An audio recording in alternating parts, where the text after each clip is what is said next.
Bonsoir à toutes, bonsoir à tous. Heureux, mais alors très heureux de vous retrouver ce lundi soir, comme il est de coutume, tous les lundis lorsqu'il est 21h sur Cam10 Télévision. Au menu de Balle au centre ce soir, du football et la 8e journée du championnat national Elite One. La Colombe du Sud, la Colombe du Dia poursuit sa marche en avant. Le club du Sud est de nouveau seul leader avec 3 points de plus sur son dauphin Gazelle de Garoua. À suivre tous les résultats de la 8e journée dans un instant. Et puis nous reviendrons également sur la nomination de Rigobert Song Bahanak. L'entraîneur camerounais a été fait sélectionneur manager des Fauves de la République centrafricaine le 13 janvier dernier, près d'un an après son départ à la tête de l'encadrement technique des Lions indomptables du Cameroun. Le technicien retrouve donc du service sur un banc de touche. Retour sur cet épisode dans ce programme. Et puis toujours en football,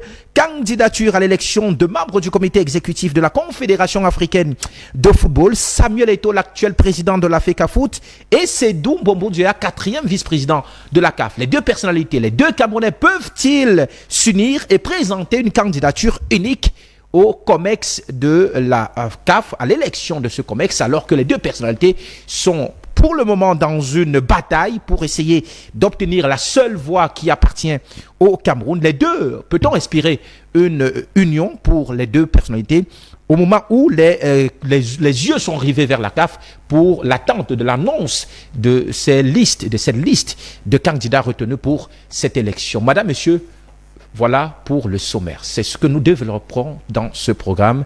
Une fois encore, bienvenue à toutes et à tous.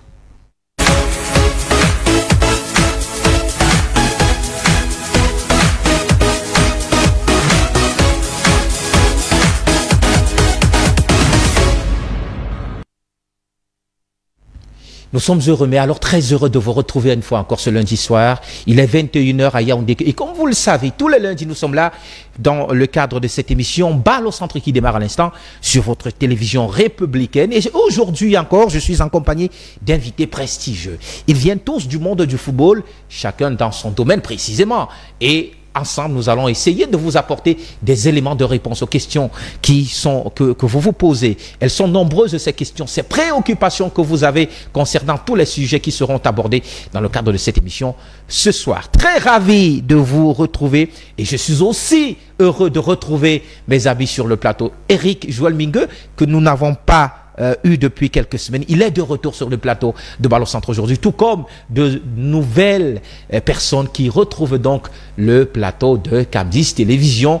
L'expert des questions de droit du sport, Maître Bernard Basson, lui aussi il est sur ce plateau, tout comme notre confrère journaliste, rédacteur en chef du journal, du quotidien Le Messager, Christian Tchapmi. Messieurs, bonsoir à vous et bienvenue sur le plateau de Balle au centre. Je suis très heureux de vous retrouver ce soir. Je commence par vous, Eric Joël Mingue. Ça fait un bail, hein? Oui, ça fait un bail. Bonsoir Eric Bilon, bonsoir à tous les téléspectateurs de ce programme, bonsoir au top management de la télévision républicaine. Également, mon bonsoir va aux techniciens qui permettent la diffusion de ce programme. Ça fait longtemps, on ne vous avait pas eu sur le plateau de Balle au centre. Vous avez passé la Saint-Sylvestre normalement, tout s'est bien passé? Oui, par la grâce de Dieu. Vous ne nous avez pas invités, Eric. Il y a eu des événements, heureux et malheureux. Par la grâce de Dieu, merci. Nous sommes sortis la tête haute des différents événements et c'est tout heureux que nous vous retrouvons encore ici. On est très heureux de vous recevoir aujourd'hui, Eric Joël Mingue. Et quand il y a événement heureux et malheureux, il faut passer un coup de fil à vos amis. C'est très important de nous passer un coup de fil de temps en temps. On viendra être avec vous, partager tous ces moments, qu'ils soient agréables ou non, on viendra les partager avec vous. Et à ma droite, donc, notre ami, notre confrère Christian Tchapmi, le rédacteur en chef du journal Le Messager, lui aussi journaliste de sport. Il est très ancré dans ces questions. Christian, nous sommes très heureux de vous recevoir ce soir. Plaisir partagé. Bonsoir Eric, bonsoir à mes illustres copanélistes. Merci de m'avoir invité. C'est vrai que j'ai déjà reçu par le passé l'invitation de Cam10 Télévision. Tout à fait. Dans un passé très récent, vous étiez encore dans l'arrondissement de Yaoundé 4e. L'arrondissement de Yaoundé 4 et dans un studio, dans un espace moins prestigieux, moins confortable que celui que je découvre aujourd'hui. C'est d'ailleurs l'occasion pour tirer un coup de chapeau au top management. Merci de m'avoir invité. J'espère que les téléspectateurs, au bout de ces 90 minutes où nous serons balle au centre, auront la solution et que les buts que nous allons marquer ne seront pas simplement entachés de manque de fair play. Et je sais que tu vas marquer énormément de buts aujourd'hui. Un peu plus que Erling Haaland lorsqu'il est... ou Christian Mbappé. Merci Christian. Bernard Basson, nous sommes très heureux, l'expert des questions de droit, et on va parler aussi de ces questions aujourd'hui. Nous sommes heureux de vous recevoir sur le plateau de Balle au Centre. Plaisir est partagé. Bonsoir à vous, bonsoir aux co-discutants et merci de m'avoir invité. Pourquoi on est tous crispés, les mains croisées, on a froid ou c'est l'arrivée, la fatigue? C'est pas du tout un signe de crispation. Ah d'accord, ça me rassure. S'il y a quelqu'un qui va être crispé, ça peut pas être moi. Ah d'accord, ça me rassure. Ça me rassure. Merci, messieurs, d'être sur le plateau de Balle au Centre. Vous qui nous regardez à la maison, vous connaissez le principe. Vous pouvez nous laisser un message. Vous allez sur notre page Facebook, vous cliquez, vous likez, vous partagez. Mais surtout, vous nous laissez un commentaire, une préoccupation peut-être pour les invités, les analystes, les experts de questions de football qui sont sur ce plateau. Ils se chargeront de vous apporter des éléments de réponse. Je salue également nos amis, nos confrères du journal Le Messager qui sont venus assister à cette émission ce soir. Merci à vous d'être des nôtres et à toutes vos familles qui nous regardez ce soir. Messieurs, on va démarrer rapidement avec l'Elite One, la 8e journée du championnat national de première division de football de première division, qui s'est achevée cet après-midi avec les 2 dernières rencontres qui se sont déroulées au stade annexe numéro 1 du stade Omnisport Amadou Ahidjo de Yaoundé, avec d'abord à 14 h l'équipe de Fauve Azur qui était opposée à Young Sport Academy de Bamenda. Victoire 2-0 de Fauve Azur de Yaoundé qui retrouve un peu d'élan au classement. L'équipe de Robert Nia s'est donc imposée. L'équipe dirigée par Gabriel Aman s'est donc imposée 2-0 devant une équipe, permettez l'expression, pathétique de Young Sport Academy de Bamenda qui malheureusement durant toute la rencontre n'a pas montré grand chose. Certains commencent à voir déjà la descente de Young Sport Academy de Bamenda en élite sur la saison prochaine, qui jusqu'ici n'a toujours pas réussi à montrer grand chose depuis le début de ce championnat. Et puis en deuxième rencontre, le Canon Sportif de Yaoundé qui était opposé à PWD de Bamenda a fait jeu égal 1 partout alors que le Canon était mené en première période. Donc le Canon a réussi grâce à Belobon à revenir en toute fin de partie et arracher le nul 1 partout. Et Canon qui malheureusement va donc faire un statu quo au classement. Messieurs, rapidement, on va essayer d'analyser cette 8e journée avec le Canon qui rassure, en tout cas qui se rassure, qui obtient le point du match nul, un point précieux dans la course pour les premières places, même si le championnat est encore très long. Alors Christian, le Canon, on démarre par là par cette dernière rencontre de cette 8e journée, le Canon qui évite le pire à la maison. Oui, le Canon a évité le pire, mais vous savez que le début de saison du Canon n'a pas été fait sous coup de canon, comme ça a généralement été le cas. La saison dernière, on avait l'avantage de ce que l'équipe a commencé à démarrer la saison sous des chapeaux de roue, même si à la phase retour, ça a été le contraire et la place où on l'attendait le plus, c'est-à-dire que jouer quand même les premiers rôles lors de la Coupe du Cameroun, ou bien se montrer comme un sérieux prétendant pour le championnat. On a cherché Canon, on ne l'a plus retrouvé. Et je ne sais pas si c'est une erreur de management, mais bon, la saison qui nous concerne aujourd'hui, cette saison, on est rendu à la 8e journée. Les performances sont plutôt qu'à un quart. On ne peut pas penser que ce Canon détonne.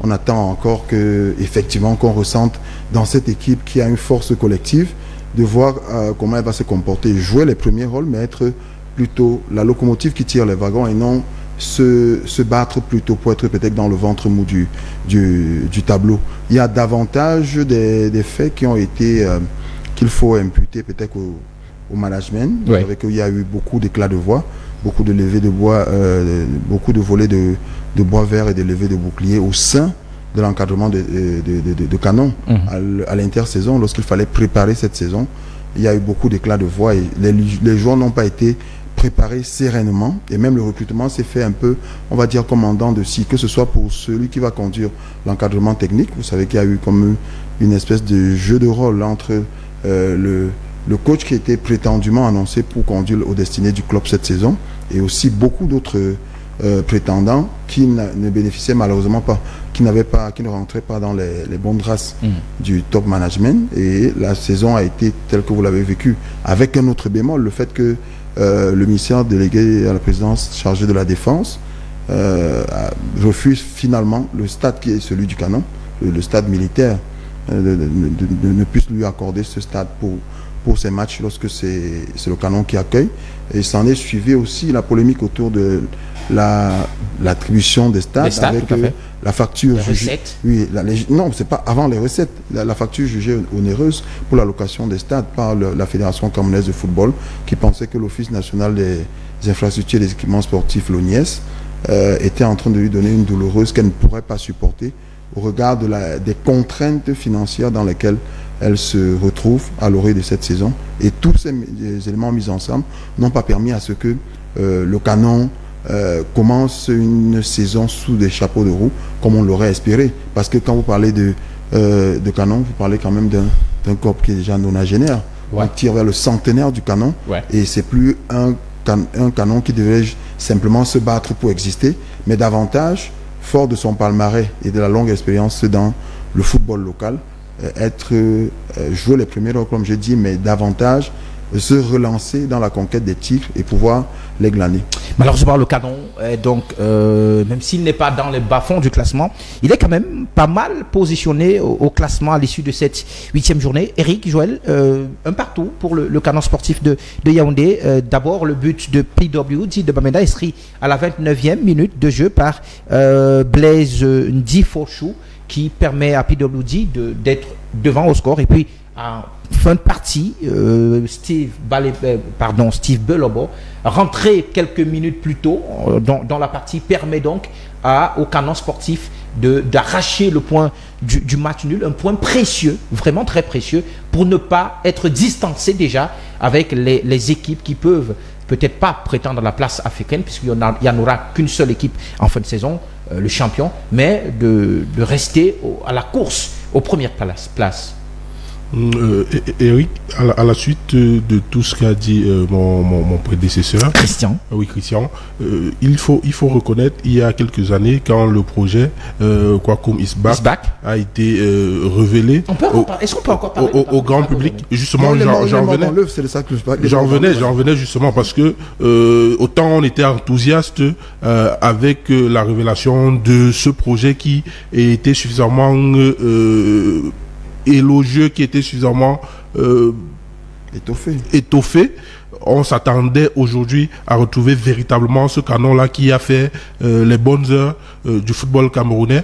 Mais aujourd'hui, avec tout ce qui se passe, avec tout ce qui s'est vécu de ce côté-là, pendant la phase préparatoire de ce championnat, on est à même de se poser la question de savoir si effectivement ce Kwakum est de retour, ou s'il faille repenser d'une certaine façon en tenant compte des réalités, des capacités même managériales et même financières de l'exécutif de cette équipe avant de s'aventurer, parce qu'aujourd'hui, comme vous le dites, faire un match nul pour le Canon, c'est pratiquement une victoire, tant ce Canon-là se bat. Une défaite. Oui.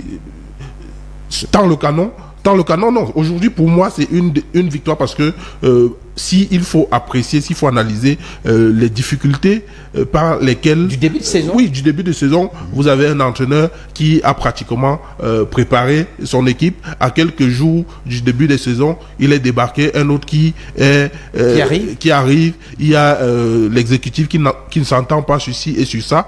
Donc, jusqu'aujourd'hui, pour une fois, il y a des bruits de bottes qui sont suivis de ce côté-là, même sur la question des primes qui, il y a de cela 2 ans, était pratiquement réglée. Il y a cette recrudescence de problèmes qui fait en sorte que aujourd'hui le Canon n'est pas classé en tant que en tant que club bien organisé dans la catégorie des meilleurs étudiants du championnat de première division, on aurait pu, de par sa notoriété, de par son vécu, retrouver le canon d'office quand on parle d'un championnat, peu importe la formule, que le canon soit au sommet. Malheureusement, quand on observe, on vit le championnat au quotidien, ce n'est pas le cas. Donc il faudra trouver nécessairement des médicaments, des astuces pour permettre au public qui supporte encore, parce que c'est un club qui, quoi qu'on dise, draine beaucoup de foule. Les Mekor Megonda, quand on parle du canon à Yaoundé, c'est ce club-là qui peut faire se lever pratiquement des malades dans leur lit pour se rendre dans des stades. Ce n'est pas donné aujourd'hui. Quand on déplore la faible fréquentation des stades, il faut que le canon puisse se trouver des médicaments pour justement offrir à son public ce que ce public-là mérite. Alors, Bernard, vous êtes d'accord avec ça? On verra le classement tout à l'heure, la position du canon sportif de Yaoundé à l'issue de cette 8e journée. Le canon qui totalise 13 points après ce résultat nul obtenu aujourd'hui, qui n'est pas distancé quand même. Le premier, le leader, compte 20 points, donc 7 points de plus que le canon. Et puis, la 3e place, canon n'est qu'à 1 point de la 3e place, donc qui n'est quand même pas si mal que ça. Mais est-ce que vous êtes d'accord avec Eric et Christian? Pour eux, canon, on ne peut pas compter sur le canon pour challenger la Colombe, en tout cas pour aller chercher le titre cette saison. Je suis plutôt globalement d'accord, mais je les trouve plutôt doux sur la réalité qui accompagne ce club. Déjà, pour revenir sur ce que M. Tchami a dit, il a évoqué le canon comme étant un club nonagénaire. Mais la qualité d'un club n'est pas fonction de sa durée d'existence, mais fonction de l'énergie que les dirigeants mettent et des foisonnements d'activités qui se drainent autour afin que le club puisse tenir debout. Mais aujourd'hui, au canon, il y a un faisceau d'éléments qui permettent clairement de réaliser que c'est un club qui ne va résister dans le temps que par le nom. Vu comment le board de l'équipe dirige les éléments, dirige les événements. Donc il ne faut pas qu'on se cache, il n'y a plus que ce nom qui peut encore donner du prestige aujourd'hui au canon de Yaoundé. Et pour des raisons qu'on peut clairement évoquer. La première des choses, c'est que le canon n'a pas réussi dans le temps, malgré sa durée, à se défaire de sa fibre extrêmement communautaire. Je dirais même tribale. Ça veut dire que même si vous êtes de Yaoundé, né à Yaoundé, si vous n'êtes pas d'Anguissa ou d'un Kondongo, que vous soyez joueur ou encadreur au sein de l'administration du club, vous serez victime d'une certaine xénophobie. C'est la vérité. C'est-à-dire tous ceux qui ont côtoyé le club le savent. Mon confrère Eric a évoqué le projet Kwaku Misbak. De manière plus ou moins interposé, j'ai flirté avec ce projet parce que j'étais proche des personnes qui travaillaient à celui du marketing de l'époque, qui communiquaient beaucoup. Mais c'était un projet mort-né parce que la communication n'est pas un indicateur de performance de la viabilité d'un club. Vous savez, les éléments de performance, les indicateurs de performance d'un club sont d'abord le résultat sportif, ensuite la densification du nombre de partenaires économiques, la densification du nombre de fans et de sympathisants, et à terme les placements ou la révélation progressive de certains joueurs formés au sein du club. Mais quand vous évaluez dans le canon entre le temps où ce projet a été mis sur pied 2019-2020 et 2024, vous voyez que rien de ces éléments de performance là ou indicateurs de performance ne peut aujourd'hui se considérer comme protubérant, comme mis en relief. Donc manifestement pour moi, je ne sais pas si on va faire le bilan ou la critique ou tout ce qu'on veut du canon, mais c'est un club qui aujourd'hui n'a pas su fédérer deux éléments fondamentaux du sport. Le premier, c'est l'enracinement à sa souche, à savoir un club historique. Le second, c'est l'universalité, ça veut dire s'ouvrir à la diversité, s'ouvrir au monde, à la multiculturalité, à tout ce qui peut être de nature à mieux le colorer et à le rendre plus performant. Mais comme je vous dis, au sein du club, il y a des batailles intestines ridicules, il y a des conflits souterrains complètement superfétatoires, il y a des plaies internes qui sont béantes et qui ne vont jamais certainement se soigner, qu'aujourd'hui on peut quand même être malheureux de voir un club vraiment qui a fait la fierté du Cameroun se déchirer de la sorte. Mais si vous permettez que je fasse une digression, Le championnat camerounais également aujourd'hui, pour moi, brille par un phénomène qui, me semble-t-il, mérite quand même qu'on mette une emphase. C'est la question de l'arbitrage. Oui. Quand vous arrivez on en parlera tout à l'heure. Voilà. On a une vidéo qui circule du président de Victoria United qui circule dans les réseaux sociaux. On en parlera. Vous voyez, c'est une situation malheureuse. Oui. L'arbitrage fait partie du spectacle sportif. Et à mesure que le temps passe ailleurs dans les grands championnats, on donne plus de pouvoir aux arbitres et on donne moins le droit aux acteurs, c'est-à-dire joueurs et encadreurs, de se comporter d'une manière bizarre ou entre guillemets irrévérencieuse. Mais déjà chez nous, les décisions arbitrales sont parfois contestées, c'est doux. Elles sont ubuesques, elles sont grotesques. C'est-à-dire que lorsque vous soumettez cela à 3, 4, 5 arbitres, ils vous disent clairement que mais ici l'arbitre central, clairement, c'est la décision qu'il ne fallait pas. Oui, c'est fourvoyé. Donc, on a clairement l'impression que le niveau de corruption ou la question des paris sportifs qui accompagnent souvent les actions des arbitres continue de gangréner vraiment le football et donc les résultats. Il y a des clubs qui sont moins fortunés que d'autres, qui n'ont que leur talent pour se faire valoir, et s'ils se retrouvent volés par des décisions arbitrales scandaleuses, il faut quand même qu'on s'arrête dessus pour taper pour dire que non, ça fait déjà beaucoup. Et on a également le président de Opopo, que tout le monde connaît, Kwame Valentine. On a d'ailleurs, c'est vrai qu'on devait y arriver plus tard, mais on va peut-être permettre à la réalisation de nous envoyer cette vidéo du président de Victoria United, le président du club de Opopo, Valentin Kwame, qui, à l'issue du match face à la Dynamo au club de Douala, est allé dans l'aire de jeu pour essayer, regarder sur ces images, l'accrochage avec le trio arbitral, je dirais le quatuor, regardez comment il parle aux arbitres, regardez cette vidéo malheureusement qui fait le tour des réseaux sociaux depuis hier dimanche à l'issue de la rencontre. Je rappelle que Victoria United a fait jeu égal 1-1. On verra les résultats tout à l'heure, mais quand on regarde ce comportement du président de Victoria United, champion à titre du Cameroun, on se pose quand même des questions. Mais il n'y a pas de questions profondes à se poser. Déjà, regardez son accoutrement, c'est déjà suffisamment évocateur de la qualité de la personne, mais surtout dites-vous bien que les arbitres sont censés, à l'issue d'une telle scène, dans leur rapport, consigner cela. Et la commission de discipline, moi je suis avocat, la commission de discipline est censée naturellement se saisir sur la base du rapport de l'arbitre, convoquer ce monsieur-là, et puis lui poser des questions sur les raisons de ce comportement-là. Alors je voudrais qu'on s'arrête un tout petit peu, qu'on revienne un peu sur cette vidéo. Regardez, un tout petit peu en arrière, s'il vous plaît, à la réalisation. On a l'impression qu'il demande à l'arbitre de ne pas en faire un pas. Regardez. C'est totalement inimaginable. C'est quand même assez grotesque que les présidents de clubs se Non, c'est même parce que ces arbitres sont très courtois. C'est-à-dire s'arrêter pour l'écouter. Une fois qu'on a sifflé la fin du match, le corps arbitral est conduit au vestiaire, un peu comme les joueurs. On n'a pas besoin de vivre ce genre de scène qui est filmée. Et vous avez l'impression que l'attention soutenue que lui prêtent ses interlocuteurs, c'est-à-dire les arbitres, lui donne, lui fait monter un peu l'adrénaline et ça devient des menaces. Vous n'êtes pas obligé d'écouter ce qu'il se dit, mais à travers les gestes qu'il fait. Et ce sont ce genre d'images qui ternissent l'image du football.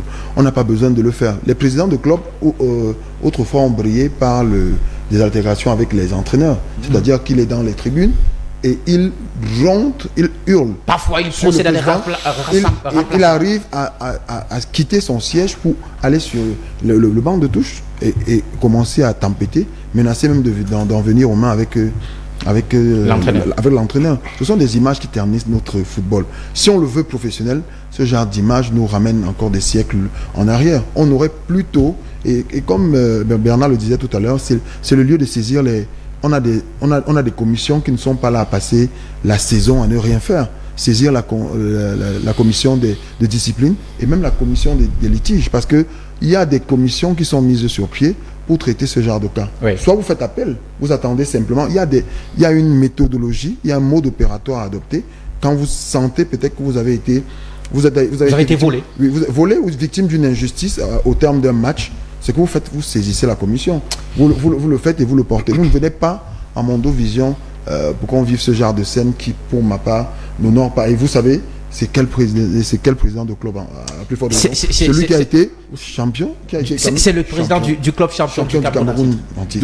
De toutes les façons, pour ma part, c'est un récidiviste, parce que quand on parle de Valentin Coigne, oui, mais il est intouchable. On sait, mais malheureusement, vous pouvez pas demander. Vous pouvez pas demander. Monsieur, il a été sanctionné déjà une fois. Non, on espère que ce sera parce que quand vous avez une sanction qui n'est pas à la mesure de la faute, oui, forcément, vous pourrez avoir la récidive facile. Et c'est le cas. Parce que vous avez un bonhomme qui se permet, pendant qu'un match est en train de se jouer, d'entrer au stade, prendre le ballon, arrêter le match, et il reçoit comme sanction de payer quelques maudits. Attendez. Ailleurs, on a vu des gens être suspendus. On a vu des gens être suspendus à vie. Ce monsieur fait l'objet actuellement d'une procédure en cours devant la chambre d'appel de la CAF. Pendant que vous avez pareille procédure, on vous épingle pour entre guillemets des pratiques non éthiques, justement parce que on vous reproche d'avoir corrompu le corps arbitral de votre pays. Qu'est-ce que vous permettez de faire? Qu'est-ce que vous présentez au monde? Eric, permets-moi de mettre en relief un élément pour que les téléspectateurs comprennent peut-être de façon schématique ou caricaturale rapidement ce qui est important. Le football aujourd'hui constitue un événement. Oui. C'est-à-dire, c'est comme si vous êtes sur scène et il y a un spectacle. Oui.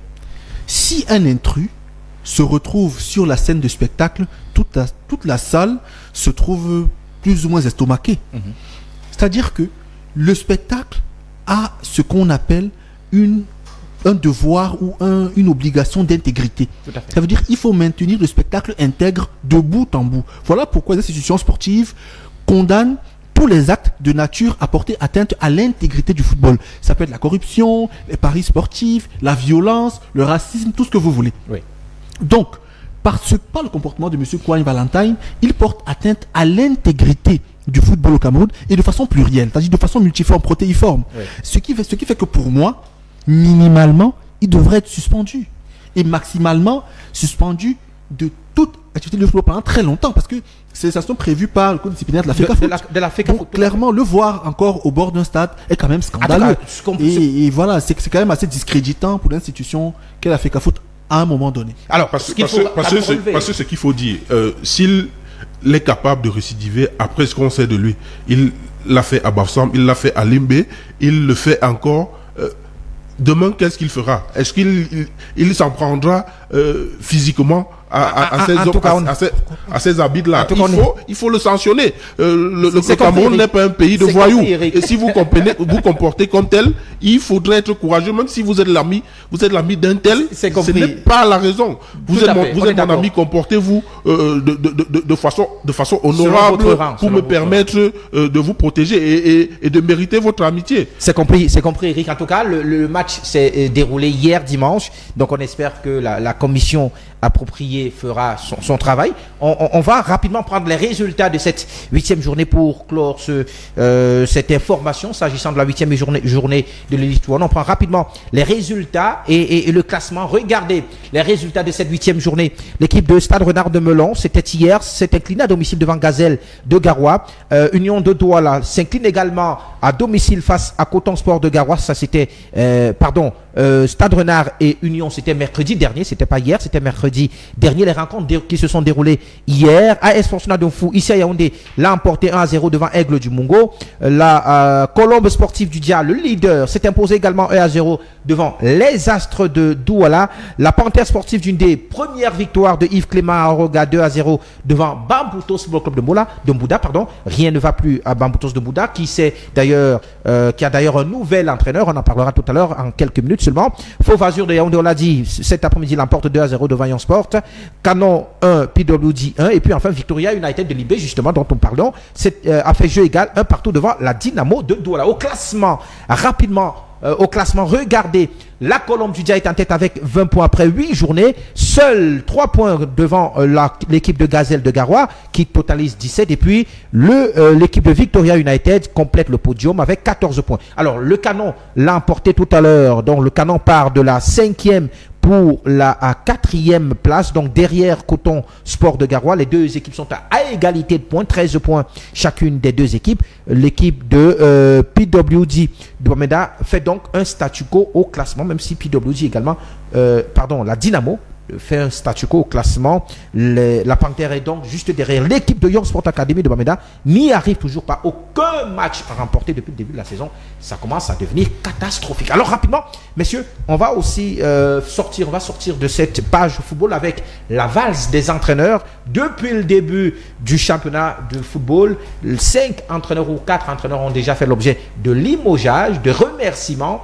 Regardez là, c'est Suleiman qui était encore sur le banc de la Panthère sportive du D, qui a donc été remercié sur le banc de la Panthère. Lui, c'est Bonaventure Djonkep qui était encore avec l'équipe de Coton Sport de Garoua. Lui aussi, il a été remercié, Bonaventure Djonkep. Ensuite, on a eu également Ernest Agbor du côté de Bamboutos Football Club de Bouda. Ernest Agbor, tous pour défaut de résultats. Ernest Agbor qui a été remplacé par Anissé Bargafoué. Anissé Bargafoué qui a été limogé par l'équipe de l'Union Sportive de Douala et qui directement a été enrôlé donc du côté de Bamboutos Football Club de Bouda. Il a d'ailleurs fait le déplacement aujourd'hui pour Garoua où Bamboutos va affronter Coton Sport lors de la prochaine journée. Voilà donc les informations du championnat national de football et Elite One. Tout à l'heure, on parlera de Rigobert Song-Bahanat, le nouveau sélectionneur des Fauves de la République centrafricaine. Mais avant, messieurs, on va rapidement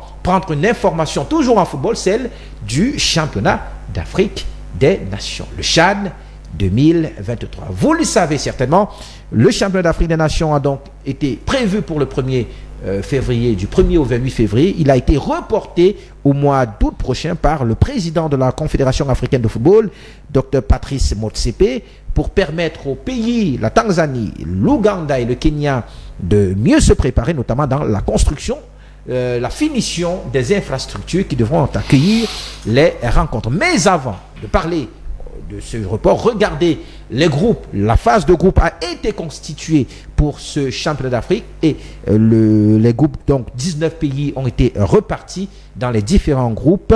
Il reste 2 pays qui devront disputer, qui devront obtenir leur ticket à la fin de ce mois de janvier. Mais regardez déjà la composition de groupe. Dans le groupe A, on a le Kenya, l'un des pays organisateurs, qui est accompagné du Maroc, de l'Angola, de la République démocratique du Congo, de la Zambie.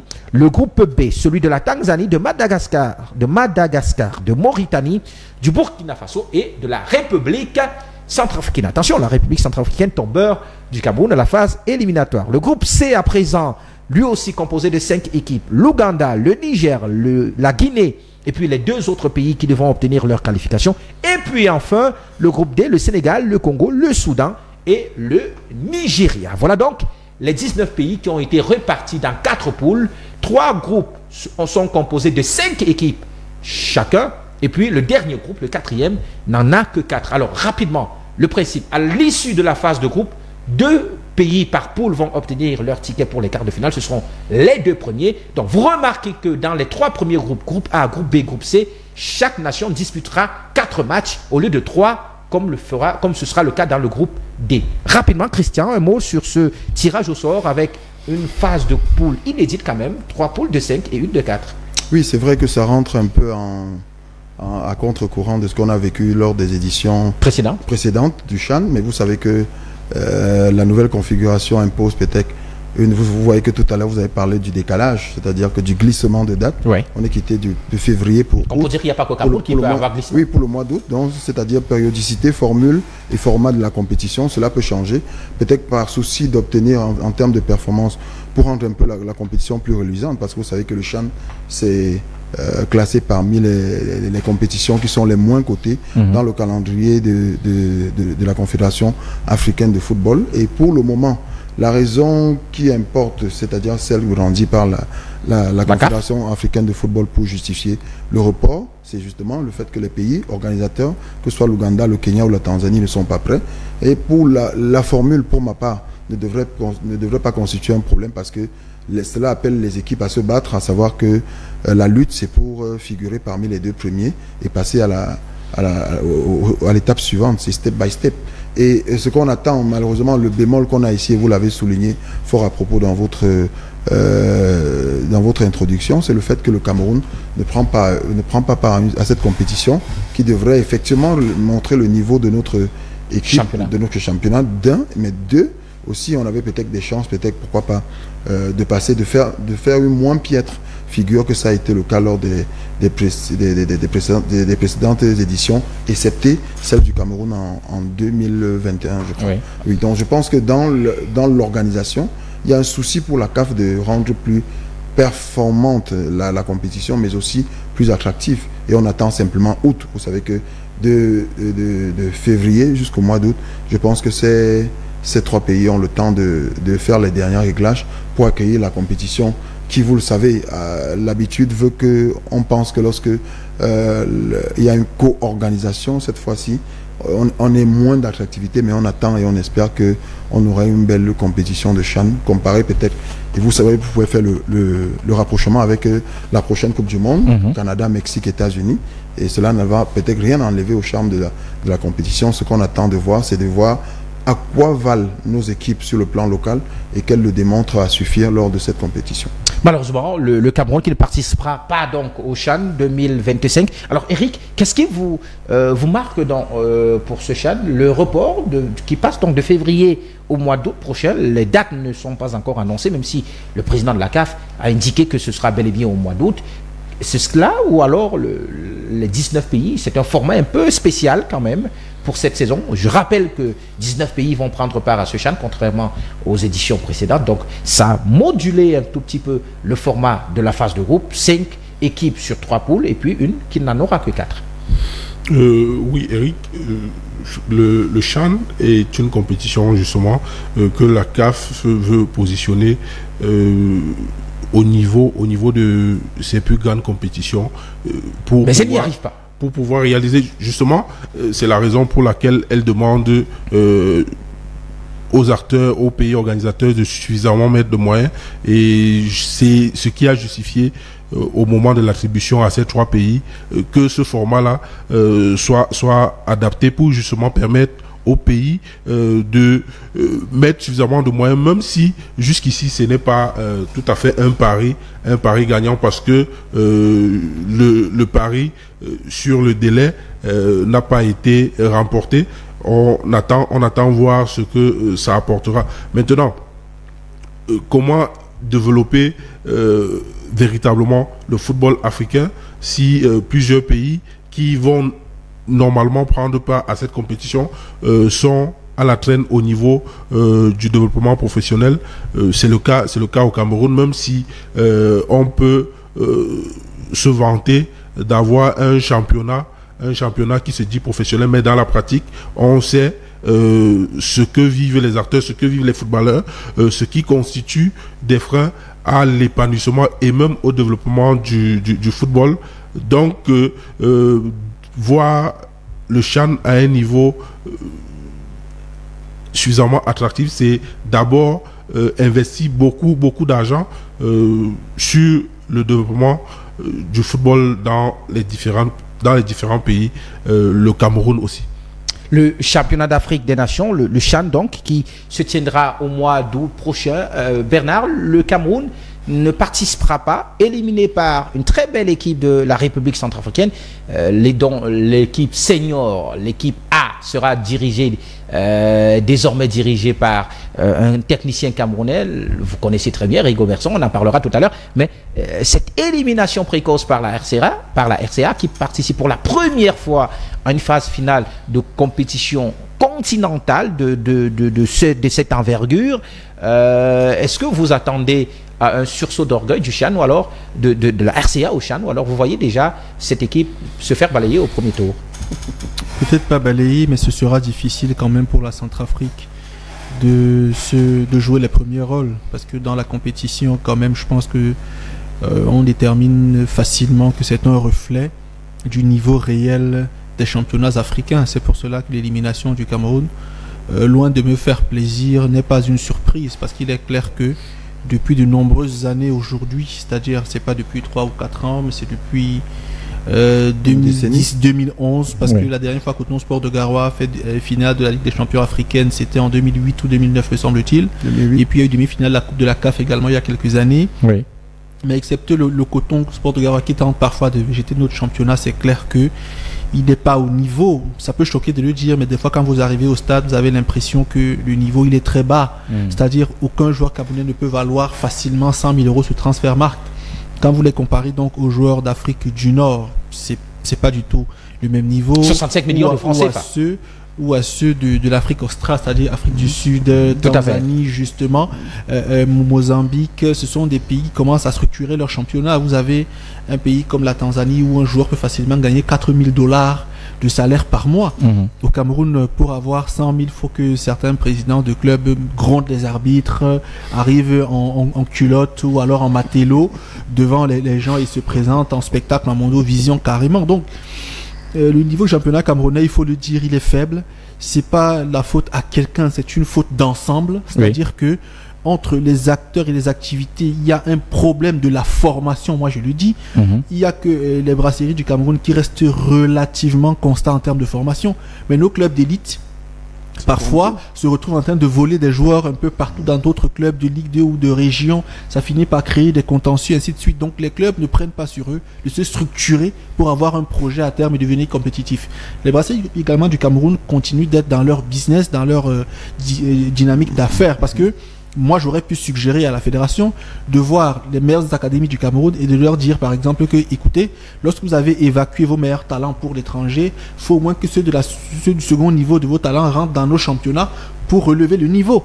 Mais dans le championnat, vous voyez des joueurs, parfois, déjà, les problèmes de l'âge se posent, la mentalité, vous voyez des joueurs qui sont plus alcooliques, même que d'autres personnes qui ne sont pas sportives. C'est-à-dire, vous voyez un footballeur assis au bar, qui est vraiment en train de prendre beaucoup d'alcool, vous vous demandez si c'est un compétiteur, lui. Malheureusement. Comment avec ça on veut donc avoir une équipe compétitive qui va battre la RCA? Pendant que les pays comme le Mali, la Côte d'Ivoire, le Sénégal avec le temps progressent, notre football, lui, notre DTN, on ne la sent pas.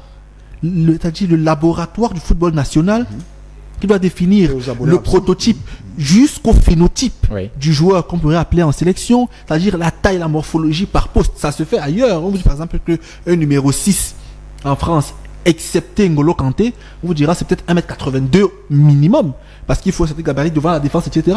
Vous allez le voir pareil en Angleterre, en Allemagne.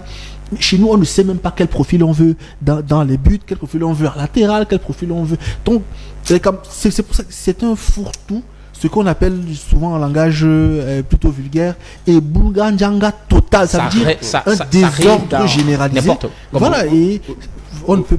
Vous avez parlé tout à l'heure de la formation. Parce que quand vous regardez ceux qui constituent les formateurs, les entraîneurs depuis plusieurs années, ce sont les mêmes. C'est-à-dire que vous avez les mêmes noms qui reviennent. Vous avez John Keb, vous avez Anisser Bagafoué, vous avez les mêmes gars. C'est-à-dire il n'y a pas d'héritage. Le contenu, quand vous vivez une séance d'entraînement d'un club de première division, bon Dieu, le niveau est bas. Relativement très bas. Oui, mais il y a une chose ici pour ajouter, et ça j'essaye de faire une espèce d'attelage à ce que Bernard a dit tout à l'heure. C'est le problème, il est structurel.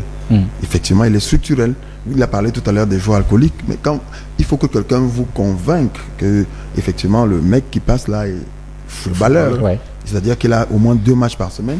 Un match peut-être le mercredi, un autre match le dimanche. Tout à fait. Pour se rendre compte. C'est-à-dire que l'hygiène de vie des footballeurs. Au Cameroun. Oui, cet essai de complicité qui est devenu à tour de rôle une espèce de collision entre les coachs et ses joueurs, etc. On n'a pas une espèce de discipline. Et tout à l'heure, il parlait et ça paye cash. Il parlait tout à l'heure de la DTN, le laboratoire de notre football et aux abonnés absents. N'attendez pas de miracle. Nous, on s'est toujours bercé des générations spontanées parce que, au petit bonheur, la chance. Vous jetez une équipe comme celle du Chan qui arrive et qui brille, mais ce n'est pas parce que c'était préparé, un peu comme vous avez vu tout à l'heure. Et lorsque vous parlez même des joueurs, c'est-à-dire la valeur marchande des joueurs sur le plan local, Nous, on n'a pas de joueur qui va mieux que... puisse valoir quelque chose. Quelques plats de riz après et une bière pour accompagner. Et vous voyez qu'il n'y a pas cela. Cela peut être dégradant. Ça pousse, ça pousse peut-être à faire la grimace, mais je vous dis que c'est déshonorant pour un pays de légende comme le Cameroun. Le Cameroun. Et on devrait... Vous avez vu aujourd'hui, on est plutôt poussé. Tout à l'heure, on a pris le cas de la Tanzanie. Il y a une récente étude qui a été faite sur la Tanzanie, l'Ouganda et l'Afrique du Sud. Oui. Dans leur projet de préparation de leur sélection nationale à venir. C'est-à-dire qu'on a commencé dès le départ. Et lorsque le championnat n'est pas attractif, qu'est-ce que vous attendez? Vous n'allez pas forcer les gens à aller au stade, regarder un championnat, un spectacle qui est plutôt insipide, qui ne donne pas de la valeur non seulement aux joueurs, aux équipes. Voilà pourquoi on a parlé tout à l'heure. Et je suis d'accord avec Bernard qui disait tout à l'heure que le fait que le Canon, par exemple, soit un club historique, il devrait être historique et aussi servir d'exemple pour les nouveaux clubs, entre guillemets, qui devraient se servir peut-être de la discipline du Canon, de la structure, de la projection, du projet de jeu, du projet même comme celui qu'on a parlé, pas comme Isbach tout à l'heure. Mais le projet est mort-né et on n'en parle plus. On se débrouille, c'est-à-dire que notre compétition, notre championnat, pour parler simplement de Elite One, on se débrouille pour arriver à la phase des poules. Après, on va parler des playoffs et après, on retombe et on pense à la prochaine. N'oubliez pas un facteur déterminant, monsieur Tchami. Le facteur prépondérant en l'espèce, c'est que les clubs sont moins préoccupés par le niveau de leurs joueurs, mais plus par les fonds à donner aux arbitres pour avoir des résultats. Ça veut dire qu'aujourd'hui, le président de club s'en fout du niveau de son club. Dans son budget de pré-saison ou de il a prévu les fonds pour... Il prévoit des fonds pour sauver les arbitres. Et donc les arbitres s'en sortent très bien parce qu'ils prennent l'argent des deux côtés et ils se retrouvent au milieu. Ça c'est vérifié ça? Mais c'est ce que notre championnat...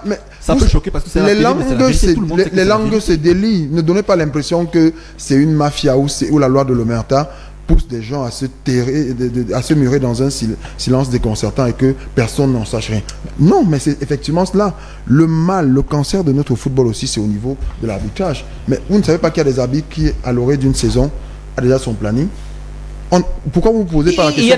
Pourquoi vous vous posez pas la question qu'il y a des arbitres qu'on ne paye pas? Justement, c'est ça, c'est pas pour encourager. Ça, c'est pas pour encourager l'attitude de la fédération. Pourquoi il y a des arbitres qu'on ne paye pas, mais qui ne bougent jamais, Ils sont vous les voyez. Il y a un trio arbitral qui a fait le déplacement de Boya pour Garoua. Est-ce qu'il n'y a pas d'arbitre peut-être en Gaoundéré peut-être pour en termes de proximité? Mais dites-vous bien cela. Vous ne pouvez pas passer le temps à penser que vous mettez vous plaignez, vous décriez le malaise qui existe, qui gangrène votre corps de métier et par la suite on vous prend pour coupable dans ce genre de jeu et c'est de mèche effectivement avec les présidents de club parce qu'on fait des calculs au début de la saison. On sait que je me bats pour fuir la relégation, mais je deal avec d'autres présidents qui veulent peut-être la première place, jouer les playoffs, être prêts à disputer peut-être la finale de la Coupe du Cameroun, etc. Moi, on fait des calculs dans ce sens. Un président de club faut le dire contre son équipe. Malheureusement, ce sont des faits qui existent. On le décrit ici sur le plateau de Balle au Centre, malheureusement, qui n'honore pas le football camerounais. Alors, je vais prendre rapidement 2 messages, messieurs, avant de passer à autre chose.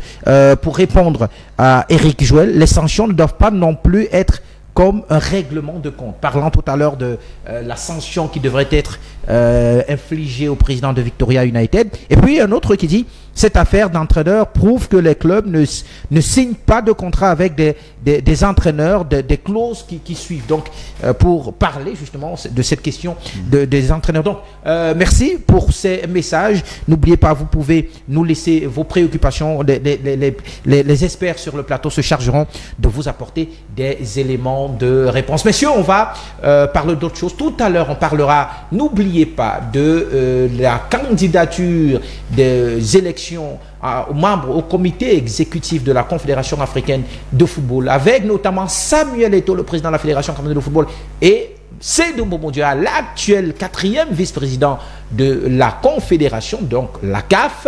Les deux Camerounais peuvent-ils s'entendre pour avoir une candidature commune? C'est le sujet que nous allons avoir un débat tout à l'heure. Mais avant de parler de ce sujet, messieurs, on va rapidement maintenant parler de Rigobert Song-Bahana. Messieurs, l'ancien entraîneur, l'ancien sélectionneur des Lions indomptables du Cameroun a été désigné sélectionneur manager des Fauves de la République centrafricaine le 13 janvier dernier. Il a donc été nommé à la tête de l'encadrement de la RCA près d'un an après avoir quitté ses fonctions au terme de la fin de son contrat avec les Lions indomptables du Cameroun. Son contrat n'avait pas été renouvelé par l'État du Cameroun, ça nous le savons, et donc 11 mois plus tard, Rigobert Song a donc désormais du service. Il retrouve un banc de touche, celui des Fauves de la RCA.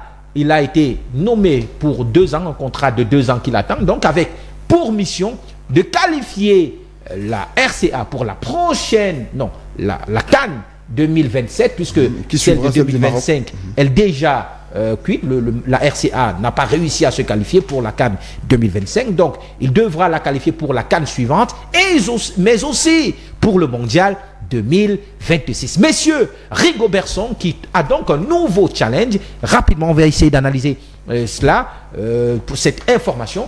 Jusqu'où voyez-vous aujourd'hui Rigobert Song Bahanak? Je rappelle qu'il a passé 2 années à la tête des Lions indomptables du Cameroun. Il a donc quitté la sélection au mois de février 2024 à la fin de son contrat qui n'a pas été renouvelé. Aujourd'hui, il est donc à la tête de la RCA. Rapidement, Eric. Peut-être que pour une fois, Rigobert Song réussira le challenge de me surprendre personnellement, parce que ce que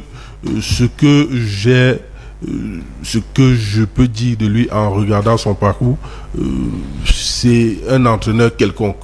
C'est un entraîneur quelconque voilà, qui désormais va diriger un pays quelconque, parce qu'il faut le dire, la Centrafrique, quand on parle de football, diriger la sélection, pas diriger le pays. Oui, bien évidemment, quand on parle de football. Parce que le professeur Faustin Archange dirige bien le pays. La Centrafrique n'est pas, voilà, c'est une sélection modeste, perdue dans le classement FIFA. Maintenant, quand vous regardez son parcours, il a fait un bref passage du côté du Tchad, qui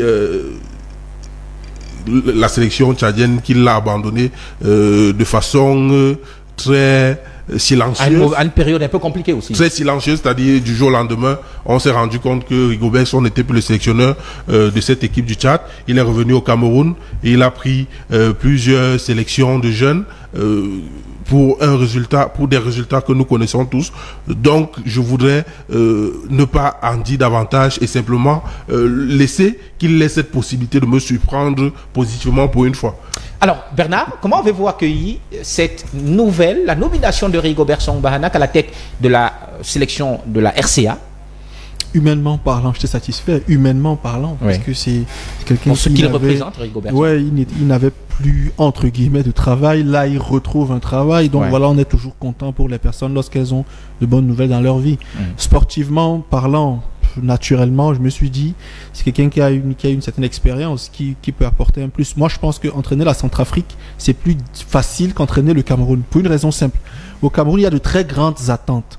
En Centrafrique, il peut très bien travailler avec une équipe extrêmement défensive et qui va jouer le contre et il peut s'en sortir et se qualifier pour une CAN. On a vu des pays comme ça. C'est un projet de jeu qui devra mettre sur pied en RCA. C'est un conseil humain que je lui donne, c'est-à-dire que pas avoir de très grosses ambitions. C'est pas le Maroc ni le Sénégal. Donc c'est pas la qualification pour le mondial 2026, il ne doit pas l'envisager. Donc c'est-à-dire d'abord non, 2026 ça peut être très compliqué parce que l'ossature de la sélection, les joueurs vraiment, c'est des joueurs d'un niveau suffisamment bas pour prétendre à une Coupe du Monde. Vous voyez, c'est-à-dire en Afrique, si on compte 10 nations, il n'y a pas de Centrafrique dedans.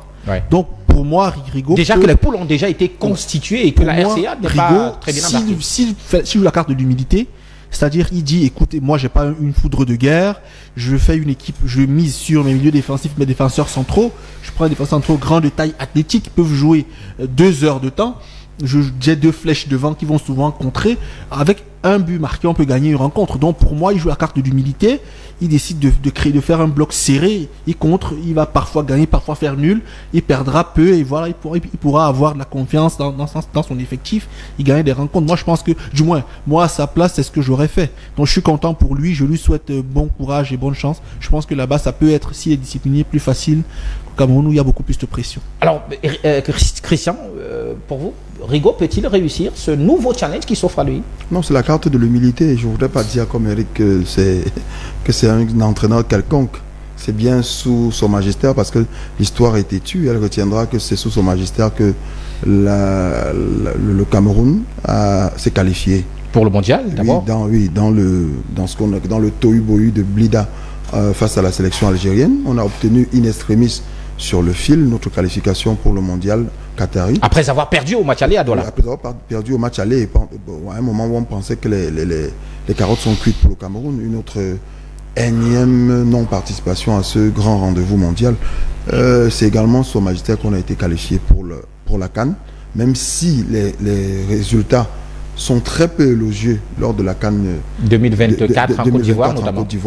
Il faut se dire quand même que, au moins par humilité, reconnaître que nous, on ne viendra pas gommer l'histoire, que c'était bien Rigobert Song. Sur un point de vue personnel, et quand je parle de personnel, je parle du technicien qu'il est, même s'il n'a pas des états, des services ou des faits d'armes qui vont forcément parler pour lui en dehors de la sélection nationale Fagnon, pour laquelle le bail n'a duré que le temps d'un battement de cils.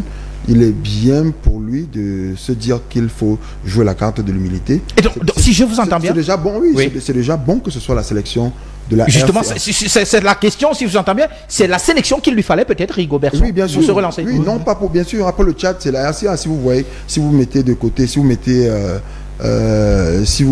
de côté la sélection nationale Fagnon, mais vous savez que le challenge sera plus grand pour lui, mais s'il fait preuve d'humilité et avec peut-être les quelques astuces, la petite recette que Bernard servir, jouer en situation défensive. Pour la prochaine CAN, ce serait une très bonne nouvelle pour lui que la RCA se qualifie. Et il ne faudrait pas penser que c'est parce que la RCA n'est pas un foudre de guerre ou bien loti au ranking, qu'elle ne peut pas au ranking ou aux bourses de valeur de la FIFA, qu'elle ne peut pas peut-être réaliser l'exploit. Et c'est peut-être là qu'on attend Rigobert. Bien sûr, parce qu'un coach, c'est le projet de jeu, mais c'est aussi le discours.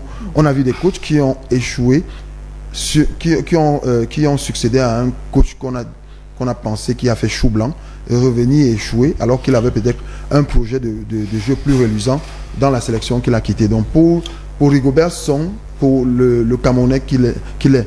Et voilà pourquoi il ne faut pas, quand on parle de Rigobert Song, on est presque obligé de replonger dans la nostalgie et voir le capitaine courage qu'il a été, même si la suite a été moins heureuse avec le Tchad, avec la sélection des Lions indomptables du Cameroun. Avant cela, les U23 qui n'ont pas été aussi élogiés ou bien en termes de palmarès, bien possible d'accumuler des titres dans ce sens. Donc la RCA, c'est l'équipe qu'il lui fallait. Et c'est aussi bien parce que, vous savez, le revoir peut-être au chômage après tout, on ne va pas revenir sur le feuilleton. Le feuilleton médiatique, le lynchage et tout le reste. Je pense que c'est peut-être bien pour lui et on attend à ce que, effectivement, même si Eric pense qu'il faut un miracle pour qu'il réussisse à faire des bons résultats. Enfin à faire des bons résultats. Je pense qu'on n'a qu'à juger le maçon au pied du mur. Christian a dit quelque chose de fondamental. Et c'est dessus, je n'ai pas voulu entrer dans les détails. Il a parlé de projet de jeu. J'ai envie de regarder. Je fais quelques... Il y a quand même des bons joueurs à RCA. Le capitaine Geoffrey Kondobia qui évolue à l'Olympique de Marseille. Je parle de projet de jeu. Oui. J'ai regardé l'équipe du Tchad jouer sous Rigobert Song. Oui. J'ai regardé les différentes sélections du Cameroun sous Rigobert Song. Oui. Quand vous regardez Pep Guardiola, vous savez, il a tel projet de jeu. C'est l'inventeur du football. Vous savez, Mourinho, il a tel style de jeu.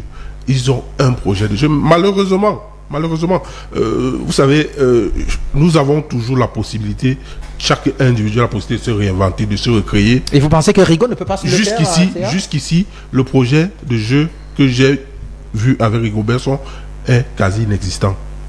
Et vous pensez qu'il ne peut pas se réinventer avec la RCA? C'est la raison pour laquelle c'est possible. Il peut se remettre en question et... se réinventer. Se réinventer, bien évidemment. C'est pour la raison pour laquelle je vous dis, il peut me surprendre. J'ai envie que Rigobert Song me surprenne. Mais il n'est pas un coach parce que j'attends justement de lui. Est-ce que qualifier les Lions indomptables du Cameroun pour une Coupe du Monde, c'est avec tout ce que Rigobert Song a fait pour le Cameroun, il faut être humainement sadique pour ne pas espérer qu'il s'en sorte, qu'il réussisse un challenge comme celui-là. Mais au même moment, il faudrait que je sois un peu réaliste, connaissant les faits d'armes de l'homme, pour dire, mais attention, j'attire l'attention sur le fait qu'il est possible qu'il ne s'en sorte pas. Mais qu'il s'en sorte, je serais heureux pour lui. Je viendrai encore ici le féliciter. C'est compris. Mais je suis pessimiste. De toutes les façons, il a dit quand RCA, il n'est pas en danger. En tout cas, tout à fait. Il n'est pas en danger. Et puis, la formule magique, la légendaire formule de Rigobert Song, la formule du danger. Donc, voilà. On espère que ça pourra aller pour lui. Il n'a pas signé son contrat jusqu'à présent. Oui, malheureusement, mais la nomination, elle est bien, bel et bien tombée. Merci, messieurs. Merci pour ces sujets. Tout à l'heure, on parlera de Samuel Eto'o, de Seydou Mbobondioya, les deux compatriotes camerounais, candidats à la candidature de membres du COMEX de la CAF. Ce sera juste après ce dîner.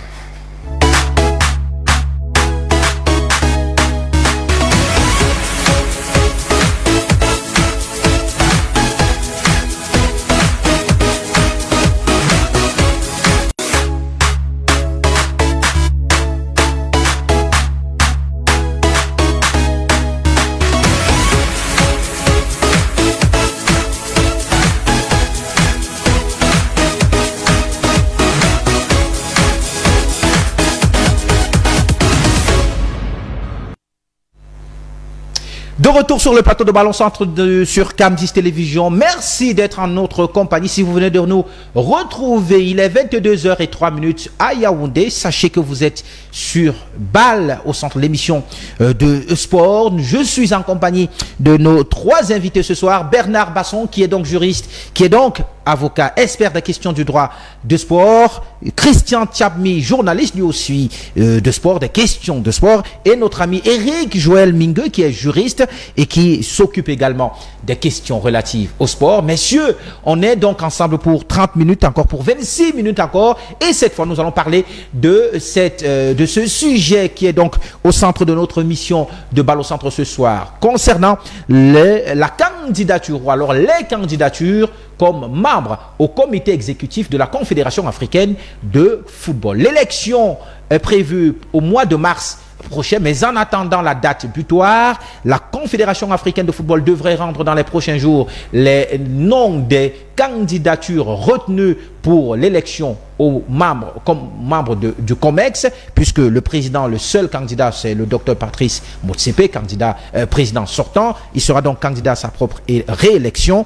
Mais la question qui nous concerne aujourd'hui, c'est celle de la candidature de deux Camerounais, deux personnalités, l'actuel président de la Fédération camerounaise de football, Samuel Eto'o, et le quatrième vice-président de la Confédération africaine de football, Seydou Mbobondioya. Les deux personnalités, les deux Camerounais, peuvent-ils s'entendre pour une candidature commune? C'est la question que nous avons au centre de notre échange ce soir. On sait que les deux se disputent cette place qui revient au Cameroun. Une seule personne devrait être candidat à ce poste, au poste de membre du comité exécutif de la Confédération africaine de football, mais les deux se sont présentés, l'un comme président sortant, comme vice-président de la CAF, qui lui donne droit directement à la candidature, et l'autre comme président de l'Africa Foot, et donc lui aussi peut être candidat à cette élection. Malheureusement, deux candidatures pour un même pays ne sont pas possibles. Donc une candidature devait être rejetée, ce sera celle de Eto'o ou de Seydou Mbobondioya. Alors messieurs, rapidement, je veux commencer par vous, Bernard, qui est expert des questions de droit, mais une question simple. Samuel Eto'o et Mbobondioya aujourd'hui sont les deux candidatures du Cameroun. Une devrait être retenue par la CAF. Messieurs, est-ce qu'il y a possibilité aujourd'hui que Seydou Mbobondioya et Samuel Eto'o se réunissent, s'asseyent, discutent et décident de laisser une candidature unique et commune? Non. Pourquoi?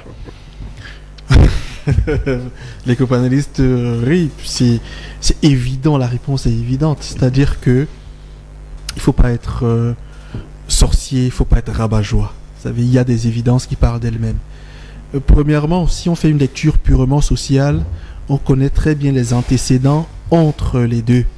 C'est-à-dire les antécédents qui ont précédé l'élection d'Eto'o à la tête de la Fédération camerounaise de football. Oui. Et il y a eu un vrai pugilat entre les deux, d'ailleurs, duquel je n'ai pas été totalement étranger. Oui. Parce qu'il faut dire que j'ai participé à cette bataille-là, au point où j'ai eu à plaider carrément pour la cause du président Eto'o. Ça, il faut le dire à ceux qui nous regardent. Donc, pour moi, il n'y a pas possibilité de discussion parce que... Il n'y a pas possibilité d'entente, d'union entre deux Camerounais. On ne devrait même pas poser de problème. Si oui, sur le plan humain, parce qu'on dit chez nous, dans la tradition, il n'y a pas d'adultes qui ont des problèmes, il y a des adultes qui n'ont pas encore discuté. Oui. On considère que lorsque les adultes discutent, ils finissent par trouver quelque chose. Oui. Mais chacun peut profiter de son magistère tout simplement. Bombon Njoya a présidé la FECAFOOT avec tout ce que cela a emporté comme avantage. Ce qui l'a conduit à la vice-présidence de la CAF. Aujourd'hui, il n'est plus à la FECAFOOT. Oui. Donc, il est naturel que les exécutifs actuels de la FECAFOOT proposent quelqu'un pour le magistère en cours. Pour moi, c'est basique. Donc, Eto'o, aujourd'hui, qu'il soit candidat ou pas, je ne sais pas. C'est le candidat idéal de la FECAFOOT. Légitime de la FECAFOOT. Je ne sais pas, mais naturel, je dirais oui, parce que c'est son magistère. Légitime aussi, c'est son mandat qui est en cours. Et il faut savoir que lorsque vous faites une lecture juridique transversale des textes de la CAF, vous vous rendez compte de plusieurs éléments qui sont protubérants. Le premier élément, c'est que c'est la Fédération nationale qui suggère un nom à la CAF. Oui. Vous voyez, les lectures croisées des articles 18 du statut de la CAF, les articles 22, alinéa 8A et 8B, vous font bien comprendre que c'est la Fédération nationale qui suggère le nom du candidat qu'elle veut. Et également, comme vous l'avez dit, une fédération nationale ne peut avoir qu'un seul représentant à la CAF. Tout à fait. Donc, il est clair que l'exécutif actuel étant au pouvoir, c'est à lui de décider qui est-ce qu'il propose à la CAF. Donc le président Bombon Njoya, qu'il soit vice-président ou pas, il n'a plus naturellement les outils pour faire pression, puisqu'il n'est plus à la FECAFOOT. Ouais. Donc aujourd'hui, vouloir faire un procès là-dessus, la FECAFOOT actuelle serait vraiment faire de la prestidigitation. Ouais. Pour moi, c'est simple. La FECAFOOT actuelle, sur le plan social, on comprend qu'entre le président actuel et son prédécesseur, il y a eu des conflits. Sur le plan juridique, les tests donne un certain pouvoir à la fédération. Si donc elle veut adouber le président Eto'o, pour moi, il n'y a pas de débat à poser là-dessus. Si on veut poser un débat, ce sera pour des considérations partisanes, individuelles, tribales, politiques, tout ce qu'on veut, mais pas juridiques ou sociales. Alors, Eric, Bernard ne voit pas une possibilité de candidature unique pour le Cameroun. Donc, ce sera pour lui, à la CAF, de trancher cette question, probablement, si j'ai bien écouté. Donc, lorsque la CAF va rendre publique la liste des candidats retenus, ce sera là que ça va se jouer. Alors, est-ce que pour vous, aujourd'hui, les deux personnalités, pour ce qu'elles représentent, pour ce que représente le Cameroun, pour eux, ne peuvent pas s'asseoir, discuter et décider ensemble de la voie à suivre? Comme Bernard, je dirais non. Je dirais non. Parce que on connaît, il l'a si bien expliqué, mais vous allez me permettre ce sont de grands garçons, ce sont des messieurs. Vous allez me permettre cette digression parce que Bernard, il a parlé des possibilités juridiques en présentant le principe de la candidature émanant de la Fédération camerounaise de football, mais il y a cette exception qui permet justement qu'un vice-président sortant puisse automatiquement candidater sans que la fédération dont il est originaire puisse, tout à fait. Voilà. Donc, et c'est ce qui rend d'ailleurs ce débat, parce que justement, avec cette possibilité, avec ce texte de la CAF, on se retrouve. L'article 22 précise dans quelles conditions un vice-président sortant, un membre d'exécutif sortant peut directement candidater. Tout à fait. Sans passer par l'aval de sa fédération. Sans passer par l'aval. Il ne faut pas qu'il ait fait 3 mandats. Voilà. Il y a cette possibilité-là. Donc, sur le plan juridique, je pense que Sédou Bombon Njoya peut passer par ce mécanisme-là. Maintenant. Et ça a d'ailleurs été le cas, puisqu'il est candidat à la candidature. Maintenant, si la FECAFOOT, si Eto'o, le président et Bombon Njoya ne peuvent pas s'asseoir, s'ils ne peuvent pas discuter, ils peuvent être poussés à mener à discuter. On aurait pu, nous sommes une grande nation. Ce n'est pas, ça ne présente pas, c'est pas beau de voir que le Cameroun ne s'entend pas même jusqu'à ce niveau. On aurait pu initier, même si on connaît à l'heure actuelle l'iniquité qui règne entre le ministère des Sports et l'exécutif de la FECAFOOT. Mais il y a d'autres acteurs qui sont intervenus à certains moments pour permettre par exemple que la Fédération camerounaise de football et le ministère des Sports puissent s'asseoir et discuter sur un certain nombre de choses. Moi, je pense que il appartenait. Et comme ça a toujours été le cas, nous parlons actuellement de la diplomatie sportive. C'est l'image du Cameroun qui est en jeu. Bien que la FECAFOOT soit un acteur majeur, et également c'est Doumboumo Djoya, acteur majeur parce que anciennement président de la FECAFOOT et actuellement vice-président de la CAF. Donne-moi un peu 3 secondes, Eric, s'il te plaît. Recentrons les choses. En toute chose, il faut regarder l'intérêt. Si un membre d'une fédération ou d'une nation, plus globalement, se retrouve comme ex de la CAF, c'est dans le souci de travailler pour l'intérêt de la fédération nationale qui le suggère éventuellement, du pays et plus globalement du continent.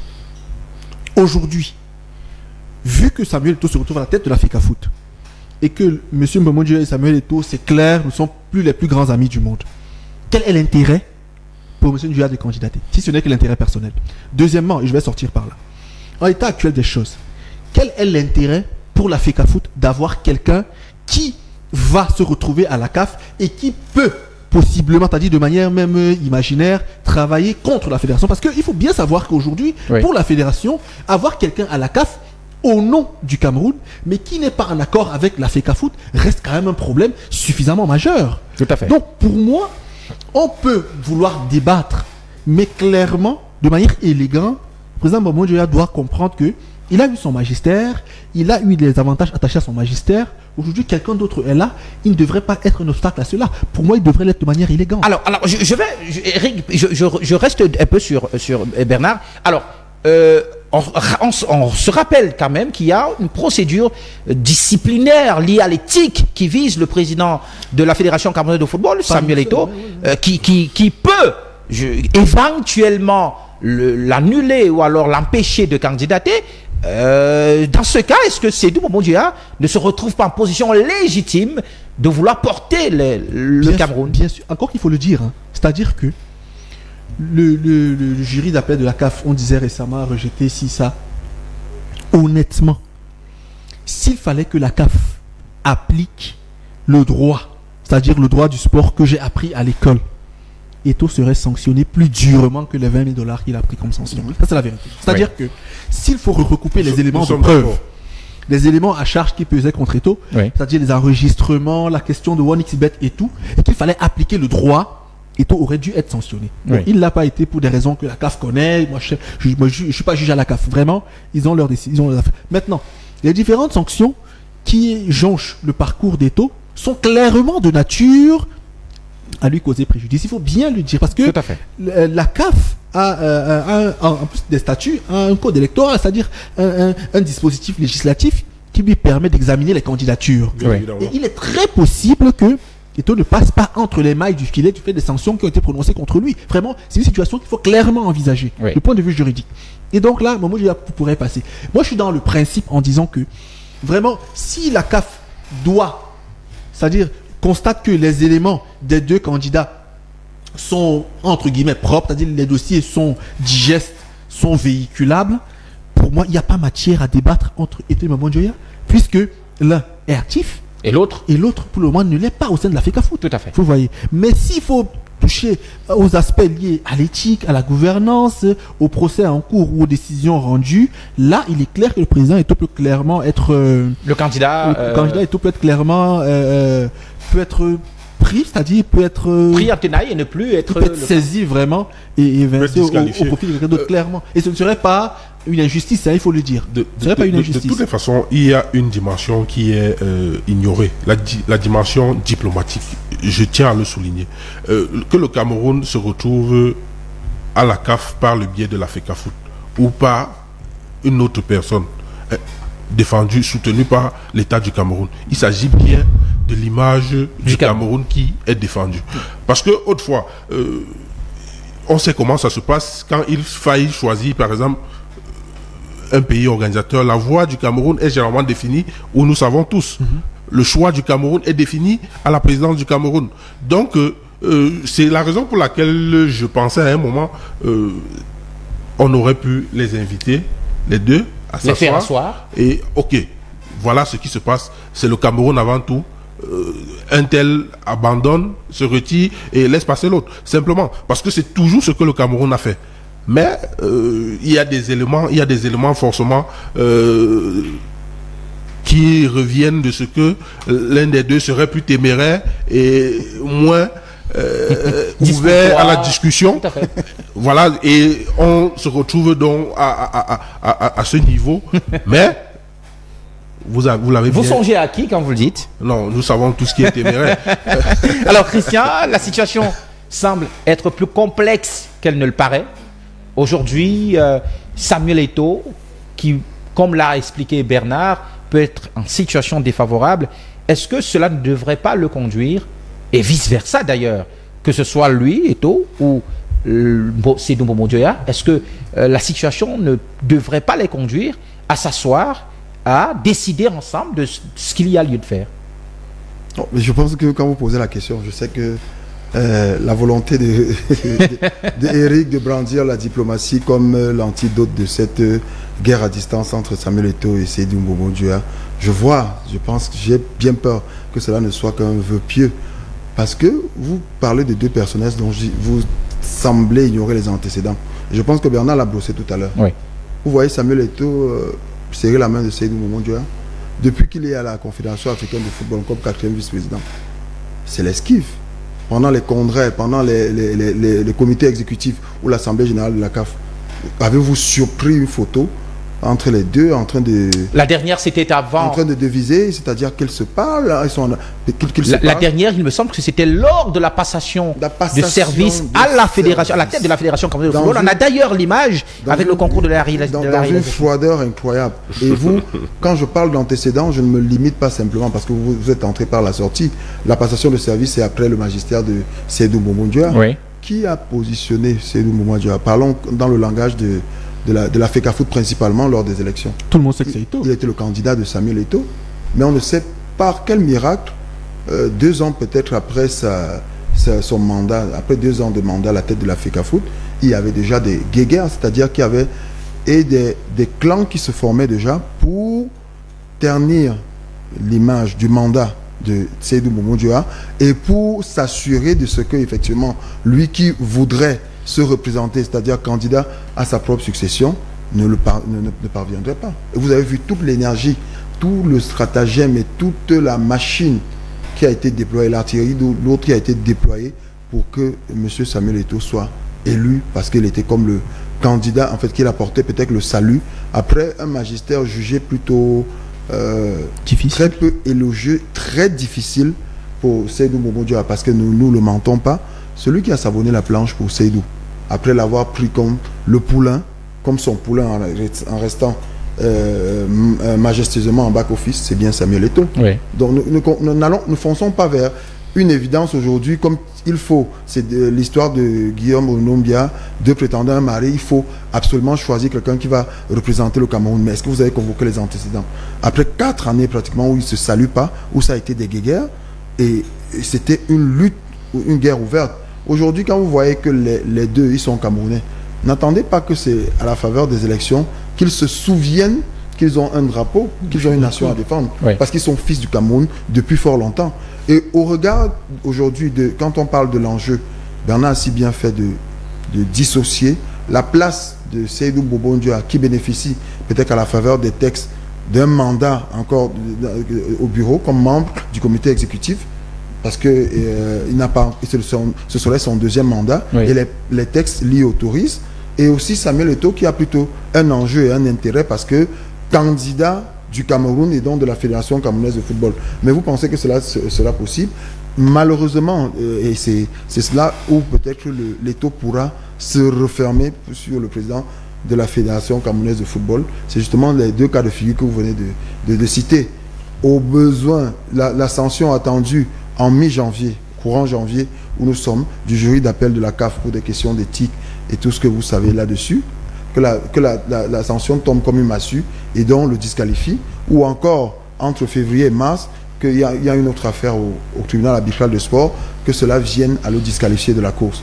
Aujourd'hui, ce n'est pas question d'intérêt, parce que vous pensez que, quand Bernard a dit que non, c'est-à-dire logiquement, M. Seydou Mboumoudjoa devrait, puisqu'il n'a aucun intérêt, ce serait manquer d'élégance ou de bienveillance. Pas aucun intérêt. Oui, voilà, oui, bien sûr, de l'intérêt de servir une fédération pour laquelle il serait peut-être, c'est-à-dire pour laquelle on sait qu'il a des antécédents et qu'il ne porte pas à cœur cette fédération.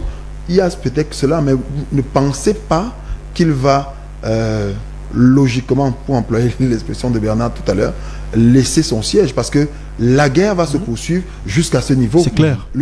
Samuel Eto'o pourrait sortir indemne et pourrait bénéficier des faveurs de cette situation si, à jamais, les deux cas de figure qui pourraient l'y contraindre interviennent et que les décisions, le verdict ou les sanctions, utilisez le vocable qui vous convient le mieux, et interviendraient pour bloquer effectivement cette candidature. Mais cela revient à la morale de l'histoire, c'est effectivement que quand vous avez passé votre temps à lutter, à combattre, à s'engager sur 10, 15 fronts, et que cela n'a pas un apport sur pour le rayonnement peut-être de votre magistère, de votre entourage, de votre personnalité, de votre mandat, de votre personnalité y compris, parce que dites-vous bien que ce soit Seydou Mboumoudjoa ou bien Samuel Eto'o, ils vont y laisser des plumes en termes de, même en termes d'affect, c'est-à-dire que la sensibilité, l'amour que leur porte, c'est-à-dire que vous voyez, quand on parle des fans aujourd'hui, les fans continuent de porter Samuel Eto'o en cœur. C'est le footballeur, c'est-à-dire la star qui a marché sur l'eau. Oui, effectivement, c'est pas trop le manager. Voilà pourquoi certaines de ces erreurs, on peut appeler ça à cet instant des erreurs. On passe vite l'éponge, on passe vite la pommade pour oublier le fait que, parce que c'est de cela qui bénéficie. Mais ce côté affectif pourrait avoir un impact, plutôt une incidence plutôt négative, si à jamais les deux cas de figure qu'on vient d'évoquer tournent en sa défaveur. Alors justement, aujourd'hui, qu'est-ce qu'il y a lieu de faire pour que le Cameroun sorte vaincu de la situation et que finalement le Cameroun parvienne à gagner? On vient de parler de ça, mais ne me parlez pas de diplomatie. Parce que quand vous voulez parler de diplomatie, il faudrait peut-être qu'on actionne les leviers au niveau du ministre des Sports qui va y trouver un intérêt peut-être. Quand vous dites qu'il faut qu'on pousse les deux à se parler. Mais vous ne pouvez pas... Des gens sortent de 4 années où ça a été la guerre. Et vous pensez que pour un poste... 6 années. Hein. Aussi, oui, de 6 années, oui, parce qu'il faut... Oui, les deux années de la fin du mandat du président. Effectivement, vous pensez que pour un poste aussi prestigieux, parler de prestigieux ou de lucratif, comme celui de membre au COMEX de la CAF, vous pensez que c'est à ce moment-là qu'ils vont se souvenir qui sont les frères d'une même mère patrie et qu'ils viendront à échanger, à se parler droit dans les yeux. Déjà, il faut dire à nos téléspectateurs que les dossiers ont été envoyés début décembre. Tout à fait, tout à fait. Donc, c'est pas une affaire de maintenant. Mais justement, la possibilité pour qu'un candidat se retire existe aussi. Voilà. D'où la question, qu'est-ce qu'il a lieu de faire même jusqu'à la veille de la publication des listes. Tout à fait. D'où le débat aujourd'hui, qu'est-ce qu'il y a lieu de faire maintenant? Pour moi, ce que je pense qu'on pourrait faire, c'est attendre. C'est-à-dire que la FECAFOOT a certainement suggéré quelqu'un. Pas de débat là-dessus, ça peut être tout quelqu'un d'autre, je ne sais pas. Le président Mboumoudjoa, je pense, il tient à son poste. Je pense également qu'il a dû déposer un dossier en tant que parce que peut-être, sait-il que l'État ne pourra pas passer, certainement. Oui, je pense, c'est-à-dire, et la CAF va nous rendre public sur la base de son corpus législatif, la liste des personnes éligibles avec les éléments qui pourraient peser à charge ou à décharge contre X ou contre Y. Il faut simplement attendre. Mais de manière élégante, comme moi je le dis, il serait bien que ce soit la FECAFOOT qui décide de son représentant à la CAF, parce qu'il faudrait que le représentant là-bas défende les intérêts de la FECAFOOT. Il ne faudrait pas qu'il y ait quelqu'un là-bas qui, pour ne pas noircir son pays, reste neutre. Il faudrait quelqu'un qui ne soit pas neutre, mais qui agisse de manière active, c'est-à-dire de manière directe, pour le bien du football camerounais. Parce que le président Mboumoudjoa, étant en conflit avec le président de la FECAFOOT, peut ne pas forcément détruire la FECAFOOT de sa position là-bas si jamais il a la possibilité de le faire. Il peut être neutre. C'est pas l'avantage de la FECAFOOT, vous voyez. Donc pour moi, la FECAFOOT doit travailler dans le sens de désigner quelqu'un qui va la représenter et qui va agir dans le sens de défendre ses intérêts de manière mécanique. Merci pour ces explications, Bernard. Eric, on va sortir avec vous. Qu'est-ce qu'il faut faire aujourd'hui? Attendre aussi, comme il faut simplement attendre. C'est la seule solution aujourd'hui. C'est la seule solution parce que tout ce qu'on pourra dire, c'est... Donc, peut-être pas conseiller à ces personnalités de laisser peut-être les égos... Non, vraiment... C'est vrai que... Non, attendons. Il y a eu des guerres qui ont duré... Et toi, Doc, C'est-à-dire, et toi, Enoch, c'est-à-dire, il est têtu. Oui. C'est comme moi-même, je suis Bassa, vous savez. Si c'était moi là, je ne laissais pas Boubounéa. D'accord, c'est compris. Non, en fait, si on veut, on va. On peut pas. Il y a des guerres qui ont duré 10 ans, mais qui ont fini par trouver des solutions. Mais à la guerre, personne n'est gagnant. On perd toujours un peu des deux côtés. Merci, messieurs. Merci pour toutes ces explications. Merci, Eric et Joël Mingueux, qui estiment que Rigaud ne pourra pas le surprendre. En tout cas, il n'attend que ça. Merci également, Bernard. J'attends que Rigaud me surprenne. Il faut repréciser. Tout à fait. Il n'attend que la victoire de Rigaud lors des prochaines qualifications pour le prochain mondial, en tout cas pour le mondial 2026. Merci également à Christian Tchabmi, je rappelle qu'il va tout à l'heure boucler pour le journal Le Messager qui devra paraître demain. Je vous envoie en kiosque, allez lire les journaux. D'ailleurs, on refait la presse demain matin, 9h sur Cap 10 Télévision. N'oubliez pas ce rendez-vous. Merci à vous, messieurs, d'avoir honoré de votre présence à cette émission ce soir. Merci à vous également de nous avoir regardés. On se donne rendez-vous lundi prochain avec d'autres sujets sur le débat dans le cadre de cette émission. Merci d'avoir été des nôtres. Passez une bonne fin de soirée. Au revoir et à demain.